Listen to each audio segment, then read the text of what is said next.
जय श्री कृष्णा। राधे राधे दोस्तों। आज के इस कहानी के माध्यम से आप सभी जानेंगे कि सबसे बड़ा दान क्या होता है। दोस्तों, यह बात बहुत ही पुरानी है, जब काशी नाम की नगरी में चक्रधर नाम के एक राजा का राज हुआ करता था। काशी नगरी को महादेव की नगरी भी कहा जाता है और देव नगरी के रूप में इसकी पूजा की जाती है। राजा चक्रधर बड़े धर्मात्मा व्यक्ति थे। राजा की एक बड़ी संस्कारी रानी थी जिसका नाम था गायत्री देवी। वे दोनों पति पत्नी भगवान शिव के बहुत बड़े भक्त थे। भगवान शिव की आराधना करने के लिए मंदिर जाना उनका प्रतिदिन का नियम था। राजा चक्रधर धर्मपूर्वक अपने राज्य का संचालन कर रहे थे। उनके राज्य में कोई भी व्यक्ति दुखी नहीं था। सारी प्रजा सुख और वैभव से संपन्न थी। चारों तरफ खुशियां ही खुशियां थीं। एक ही घाट पर बकरी और शेर पानी पिया करते थे। कुछ समय बीता, परंतु राजा के यहाँ कोई संतान पैदा नहीं हुई। राजा की आयु ढलती जा रही थी, लेकिन उनके घर पर अभी भी कोई बालक पैदा नहीं हुआ। एक दिन की बात है, राजा सुबह सुबह अपनी पत्नी के साथ मंदिर की तरफ जा रहे थे। जब वे दोनों रास्ते से गुजर रहे थे, तभी रास्ते में दो पति पत्नी झाड़ू लगा रहे थे। वे दोनों राज्य के सफाई कर्मचारी थे। जब उन दोनों के सामने से राजा को आते हुए देखा तो दोनों पति पत्नी ने अपना मुंह फेर कर खड़े हो गए। उन दोनों का ऐसा व्यवहार देखकर राजा चक्रधर को अच्छा नहीं लगा। महाराज उस समय भगवान की पूजा करने के लिए मंदिर जा रहे थे, इसलिए उन दोनों को कुछ नहीं कहा। लेकिन महल में पहुंचने के बाद उन्होंने एक सैनिक को बुलाया और कहा कि तुम जाओ और उस सफाई कर्मचारी को बुलाकर लाओ, मुझे उससे कुछ बात करनी है। वह सैनिक तुरंत उस सफाई कर्मचारी के घर गया, जिसने महाराज को देखकर मुंह फेर लिया था। सैनिक ने उस व्यक्ति को पूरी बात बताई और कहा कि महाराज तुम्हें अपने दरबार में बुला रहे हैं। वह आदमी मन में विचार करने लगा कि महाराज का आदेश है, टाला तो नहीं जा सकता, मुझे दरबार में जाना ही पड़ेगा। सफाई कर्मचारी सैनिक के साथ राजा के दरबार की तरफ चल दिया। जब वे दोनों महाराज के दरबार में पहुँचे, तब उस आदमी ने राजा को प्रणाम किया। राजा कहने लगे कि आप मुझे एक बात बताओ, आज सुबह जब मैं भगवान शिव के मंदिर के लिए जा रहा था, तब तुम दोनों पति पत्नी ने मुझे देखकर अपना मुंह फेर क्यों लिया था? ऐसा क्यों किया?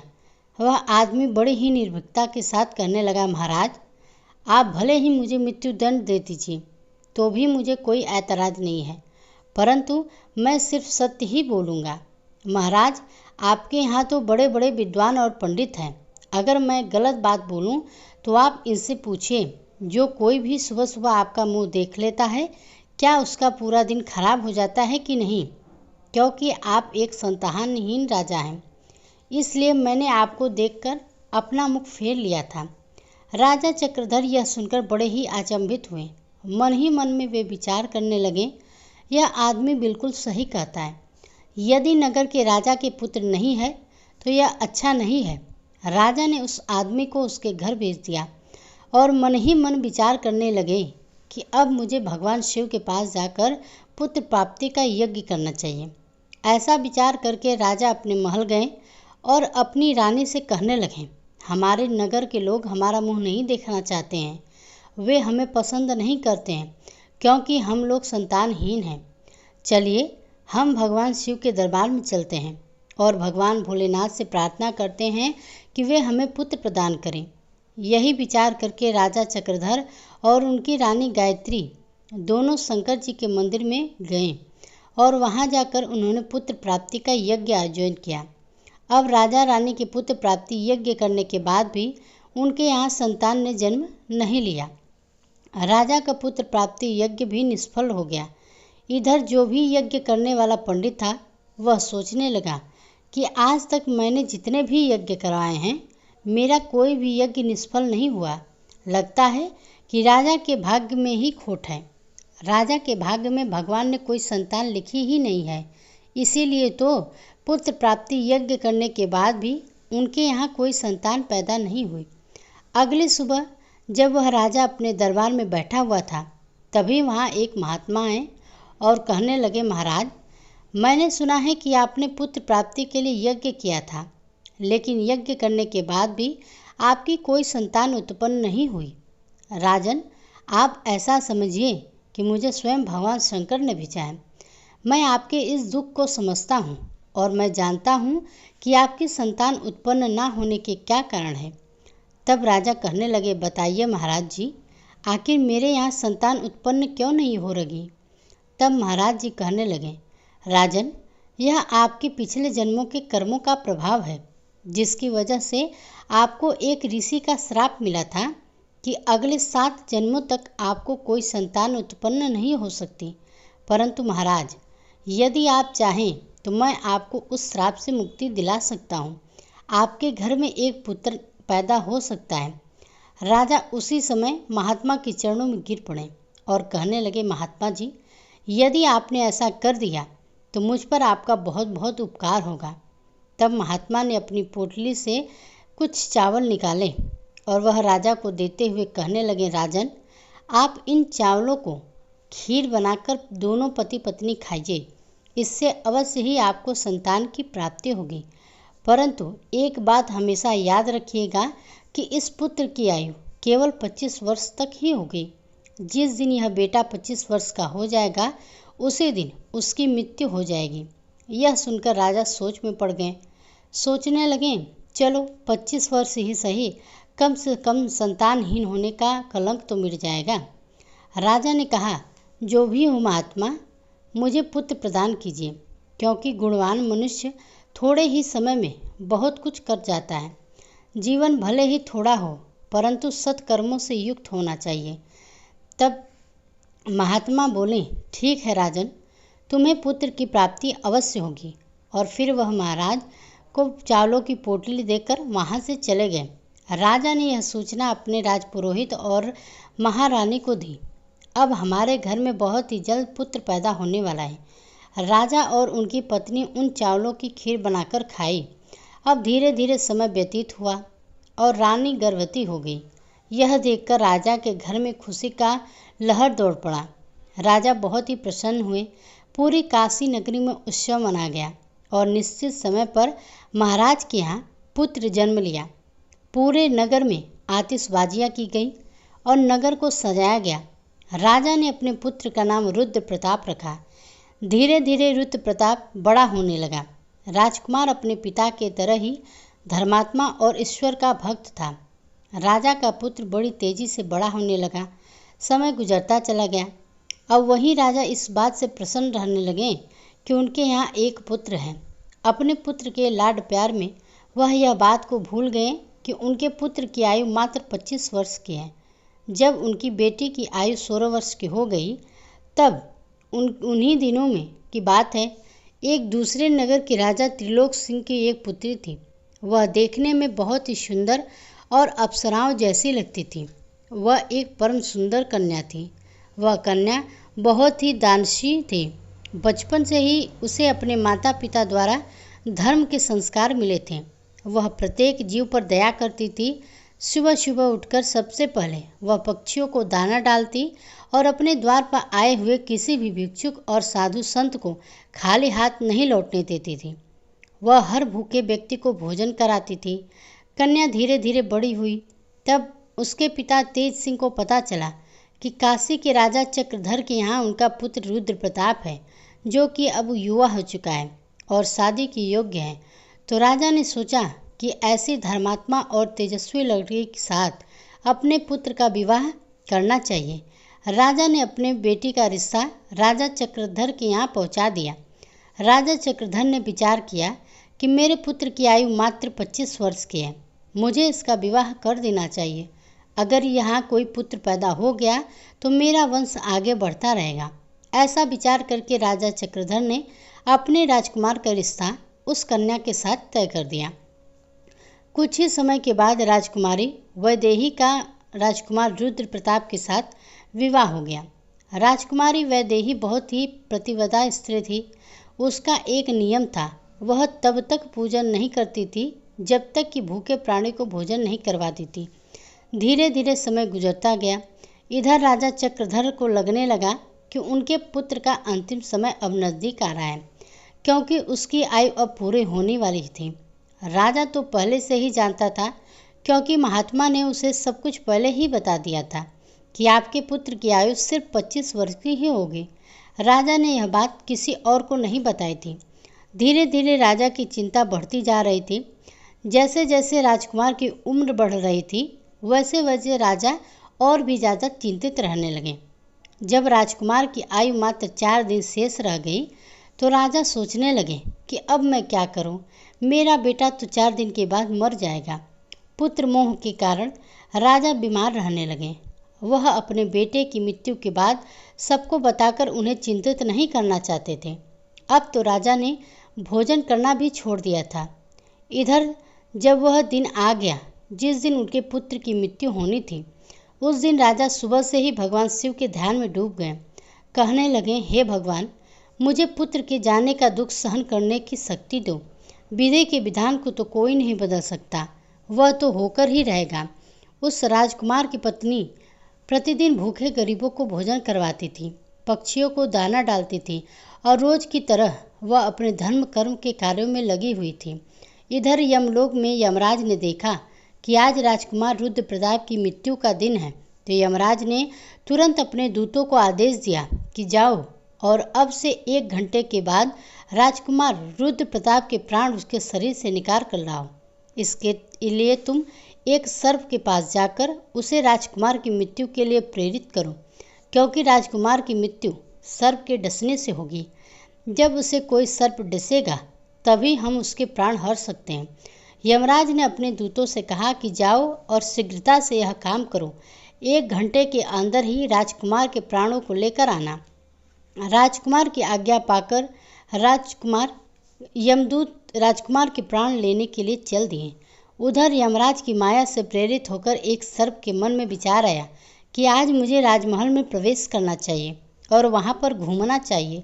राजमहल कैसा है? वह सर्प घूमता घूमता राजमहल में जा पहुँचा। क्योंकि वह सर्प यमराज के माया से प्रेरित था, इसलिए घूमता घूमता वह उस कमरे में जा पहुँचा जहाँ राजकुमार सोता था।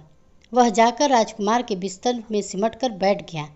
यमराज के दोनों यमदूत महल के द्वार पर खड़े हो गए और वे उस समय पूरा होने का इंतजार कर रहे हैं कि ये घंटे का समय कब होगा और कब वह सर्प राजकुमार को डसेगा। तब हम उसके प्राणों को लेकर यमलोक को चले जाएंगे। जब वे दोनों दूत यह विचार कर रहे थे, तभी क्या होता है कि एक दूसरे गांव में एक गरीब व्यक्ति रहता था। उसने ये रहते हुए अपनी पुत्री का विवाह कर दिया था, परंतु उसकी पुत्री का जो पति था वह बहुत ही मदिरापान करता था, जुआ खेलता था और व्यभिचार भी करता था। इसलिए उस गरीब आदमी की पुत्री हमेशा परेशान रहती थी। उसका पति उसे मारता पीटता था और उसे घर से निकालना चाहता था। वह गरीब दंपति की पुत्री जब अपने पति के साथ कुछ समय तक रही तो वह गर्भवती हो गई। एक दिन उसने अपने पति की मारपीट से तंग आकर अपने पिता के घर में शरण ली और कहने लगी, पिताजी, आज के बाद मैं अपने पति के घर नहीं जाऊंगी। उसका पिता अब बूढ़ा हो चुका था, उसकी कुछ कमाई नहीं हो पा रही थी, इसलिए वह बेचारा भिक्षा मांगकर गुजारा करता था। भिक्षा मांगकर वह तीनों प्राणियों का पेट पालता था। समय पूरा हुआ तो उसकी पुत्री ने एक बेटी को जन्म दिया। अब उसे बहुत तेज भूख लग रही थी। उसे भोजन की आवश्यकता थी, क्योंकि प्रसव काल की जो भूख होती है वह बहुत ही तेज होती है। वह अपने पिता से भोजन मांगने लगी, परंतु बेचारा गरीब ब्राह्मण भोजन लाने के लिए आसपास के गांव में गया, लेकिन उसे रोज़ रोज़ मांगने के कारण उसे कोई लोग भी भिक्षा नहीं दिए। गरीबी सबसे बड़ा अभिशाप है। मनुष्य के लिए यह सबसे बड़ा अपमानजनक कष्ट है। उस गरीब को किसी ने भी भोजन नहीं दिया। इधर उसकी लड़की भूख से बेचैन हुई थी। वह अपने पिता से कहने लगी, पिताजी, मैं भूख के मारे मर जाऊंगी। बिना भोजन किए हुए 3 दिन बीत चुके हैं। अगर आपको कुछ भिक्षा नहीं मिला हो तो मुझे खाने को दे दीजिए, नहीं तो मेरे प्राण निकल जाएंगे। तब वह बूढ़ा आदमी कहने लगा, मैं अभी अभी काशी नगर को जा रहा हूँ। अगर वहाँ से कुछ मिल जाता है तो मैं तुम्हें अवश्य ला कर दूँगा। मैं आज ही काशी नगर में जाकर वहाँ के राजा के द्वार पर भिक्षा मांगूंगा। ऐसा विचार कर वह बूढ़ा पिता चल दिया। इधर राजकुमार रुद्र प्रताप की पत्नी वैदेही को, जो रोजाना गरीबों को भोजन करवाती थी, उस दिन महाराज बीमार पड़े हुए थे। क्योंकि पुत्र मोह के कारण वह बहुत ही चिंता में थे। वह अपने कक्ष में थी, इसलिए आज भी वैदेही ने गरीबों को भोजन नहीं करवाया, परंतु उसने अपने पति के लिए भोजन बनाया और भोजन का थाल सजाकर रख दिया। जब उसका पति आएगा तो उससे भोजन करवाएगी, क्योंकि उसका पति अपने पिता के पास बैठा हुआ था, उसकी सेवा कर रहा था। इधर वह बूढ़ा आदमी महल के द्वार पर आ गया। उसे देखकर राजकुमार की पत्नी वैदेही को उस बूढ़े आदमी पर दया आ गई। बूढ़े आदमी ने उसकी तरफ देखा और कहने लगा, बेटी, यदि मुझे इसमें से कुछ भोजन मिल जाए तो तुम्हारा बड़ा ही उपकार होगा। रानी ने देखा कि यह कोई गरीब आदमी है और मुझसे भोजन मांग रहा है, परंतु यह भोजन तो मैंने अपने पति के लिए बनाया है। अगर इसी में से यह भोजन दे दूंगी तो मेरा पति क्या खाएगा। परंतु दूसरे ही पल उसके मन में विचार आया कि मेरे पति तो अभी आए भी नहीं हैं, वे तो अपने बीमार पति के पास बैठे हैं। तब तक मैं यह भोजन उस गरीब आदमी को दे देती हूँ। जब मेरे पति वापस आएंगे तो मैं उनके लिए दूसरा भोजन बना दूंगी। ऐसा विचार करके रानी वैदेही ने अपने पति के लिए बनाया हुआ भोजन उस गरीब ब्राह्मण को दे दिया। भोजन का थाल लेकर वह गरीब ब्राह्मण जल्दी से चलता हुआ अपने गांव की तरफ निकल गया। भोजन को लेकर वह अपने घर पर आया, क्योंकि उसकी पुत्री 3 दिनों से भूखी थी। अब उधर क्या हुआ कि महल में राजा का पुत्र, जो अपने पिता की देखभाल करने के बाद वापस अपने कक्ष में आ रहा था, और 2 यमदूत महल के बाहर खड़े हुए थे, उसके प्राण निकलने का इंतजार कर रहे थे। और वह नाग बिस्तर पर लेटा हुआ था, राजकुमार का इंतजार कर रहा था। बूढ़े आदमी ने भोजन लेकर अपनी पुत्री को दे दिया। इधर राजकुमार रुद्र प्रताप चलता चलता अपने कक्ष की तरफ जा रहा था। यमदूत सोच रहे थे कि अब कुछ ही क्षण बचे हैं। जैसे ही वह नाग राजकुमार को डसेगा तो वह हम उसके प्राण निकाल कर ले जाएंगे। बूढ़े आदमी ने वह भोजन अपनी लड़की को दे दिया। लड़की पूछने लगी, पिताजी, यह भोजन आप कहाँ से लाए हैं? लड़की के पिता ने कहा, बेटी, यह भोजन मुझे महारानी ने दिया है। यहाँ के राजा की जो पुत्रवधू है वह बहुत ही दयालु है। उसने मुझ पर दया करके यह स्वादिष्ट भोजन मुझे दे दिया। उस भोजन को देखकर लड़की की आत्मा से आशीर्वाद निकलने लगा। वह भगवान से प्रार्थना करने लगी, हे भगवान, जिसने ये भी भोजन दिया है उसका सुहाग अमर हो जाए, वह सदैव सौभाग्यवती बनकर रहे। जैसे ही भोजन का निवाला उस लड़की ने अपने मुंह में डाला, उसकी आत्मा तृप्त हो गई और उसके आत्मा से आशीर्वाद निकलने लगा कि उसका पति अमर हो जाए। इधर राजकुमार अपने कमरे की तरफ जा रहा था।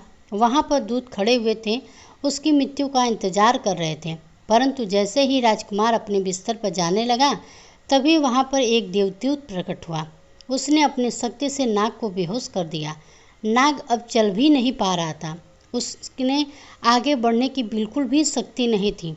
नाग सोचने लगा, यह मुझे क्या हो गया? अभी तो मैं इस राजकुमार को डसने आया था, परंतु अब मैं चल भी नहीं पा रहा हूँ। यह सब क्या हो रहा है? असल में यह सब उस आशीर्वाद का प्रभाव था जो उस भूखी लड़की ने दिया था, जिसके कारण एक देवदूत वहाँ पर आकर खड़ा हो गया। उसके बाद वह देवदूत उन यमदूतों से कहने लगा, तुम इस राजकुमार के प्राण नहीं ले जा सकते। वह कहने लगा, जब किसी का श्राप लग सकता है तो किसी का आशीर्वाद भी लग सकता है। राजकुमार और नाग के बीच में आशीर्वाद के रूप में वह देवदूत आकर खड़ा हो गया। राजकुमारी का दान मृत्यु को आगे नहीं बढ़ने दे रहा था। यमदूत देवदूत से कहने लगे, तुम यहाँ से लौट जाओ और हमें हमारा काम करने दो, हम इसके प्राण लेकर ही जाएंगे। देवदूत कहने लगा, नहीं, ऐसा कभी नहीं होगा। मेरे रहते हुए तुम इसके प्राण नहीं ले सकते, क्योंकि मुझे स्वयं भगवान भोलेनाथ ने भेजा है। अब उन दोनों में बहस होनी शुरू हो गई। दोनों में युद्ध शुरू हो गया। देवदूत की शक्ति ने यमदूत को आगे बढ़ने से रोक दिया। यमदूत हार मान गए और वापस यमलोक को चले गए। दूतों ने जाकर यमराज से कहा, महाराज, हम उसके प्राण नहीं ला पाए। यमराज कहने लगे, यह कैसी विडंबना है, तुम लोग खाली हाथ क्यों वापस लौट आए? तब यमदूत कहने लगे, स्वामी, उसके प्राणों को लेने के लिए हम गए थे, लेकिन बीच में एक दूत आकर खड़ा हो गया वह उसके सामने हमारा कोई जोर नहीं चल पाया। यमराज कहने लगे, ऐसी कौन सी बड़ी ताकत है जो मृत्यु के मार्ग में रोड़ा बन रही है? यमदूतों ने बताया, स्वामी, एक तो उसके दान की शक्ति है और आशीर्वाद की शक्ति है, जितने देवदूत को और भी शक्तिशाली बना दिया है। यमराज कहने लगे, तुम लोग रहने दो, लगता है मुझे ही उसके प्राण लेने के लिए धरती लोक पर जाना पड़ेगा। फिर यमराज स्वयं धरती लोक की तरफ चल दिए और राजा के महल में प्रकट हुए यमराज देवदूत से कहने लगे, तुम नहीं जानते, विधि के विधान के अनुसार इसकी आयु पूर्ण हो चुकी है और मैं इसके प्राण लेने के लिए आया हूँ। तब देवदूत कहने लगे, आप मुझे बताइए कि क्या श्राप नहीं लगता? श्राप तो ब्रह्मा और विष्णु जी को भी जीने पड़े थे। यदि आप किसी श्राप का मान रख सकते हैं तो इसी तरह आप किसी की आत्मा से निकले हुए आशीर्वाद का भी मान रख सकते हैं। तब यमराज बोले, प्रभु, अब मुझे क्या करना पड़ेगा? तब देवदूत ने कहा, आप इस राजकुमार की आयु 110 वर्ष कर दीजिए, इसके बाद ही आप इसके प्राण लेने के लिए आइएगा। यही भगवान शंकर का भी आदेश है। यह सुनकर यमराज ने राजकुमार की आयु 110 वर्ष कर दी। इसके बाद यमराज वापस यमलोक को लौट गए और इस तरह से एक भूखे को दान देने पर राजा के पुत्री की आयु और भी बढ़ गई और मृत्यु भी टल गया। सच ही कहा गया है कि अन्न का दान सबसे बड़ा दान है। किसी भूखों को दिया गया अन्न एक महान यज्ञ के बराबर है। तो दोस्तों, आशा करते हैं कि आज की यह कहानी आपको पसंद आई होगी। अगर पसंद आई हो तो वीडियो को लाइक कीजिएगा और कमेंट बॉक्स में हर हर महादेव जरूर लिखिएगा। साथ ही अगर आप इसी तरह की व्रत कथा और कहानियाँ सुनना चाहते हैं तो हमारे चैनल को सब्सक्राइब जरूर कीजिएगा।